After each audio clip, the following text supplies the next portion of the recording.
मंदिर रे नड़िया बाड़े स नड़िया पछे पोखरी रे पड़िबो मनीष खाइबनी कह पाकेलियाटा अच्छा तोर तो पाकेलिया चलुनी ठाकुरंकर केमती चलिला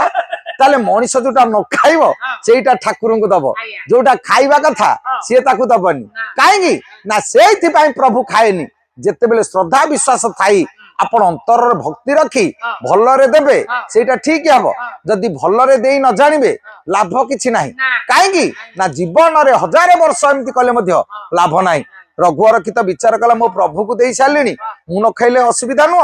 गोटी गोटी विष पिठा खाइला आखिरु धार लुह बहुची विष पिठा खाउची खाइला राति रे सोइला ससुर घर लोक झरकार चाहिले कहले विष पिठा देइथिल त एटा मल्ले चाताती पोड़ी दबा काले पुलिस केस हम झरकार चाहला बेलू किए पाहातारू गाधेई चंदन तिलक मारी गिन्नी बजाउची ससुर कहले कौन एटा को डोज पाइलानी कि रे एते विष देले एटा मल्लानी काहेकी किंतु सकाळे बड़ पंडा चलू धरी जते चाहिले गंडू से जल धरी प्रभुंकर प्रतिबिंब प्रतिबिंबित हला परे तापरे नैवेद्य करंती किंतु हेलानी जगन्नाथ चित्र जेते दिशिलानी प्रतिबिंब आसिलानी बड़ पंडा कुश सज्जा शोले कहले प्रभु कौन दोष करिछि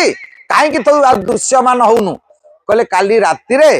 रघु विष पिठा दे देथिला तो खाई देथिल टिके निद हो जाइथिला खाइला आज्ञा रघुवर की तो निद हेलानी जगन्नाथ को काहेकि ना से श्रद्धा रे देथिला बोली प्रभु खाई देले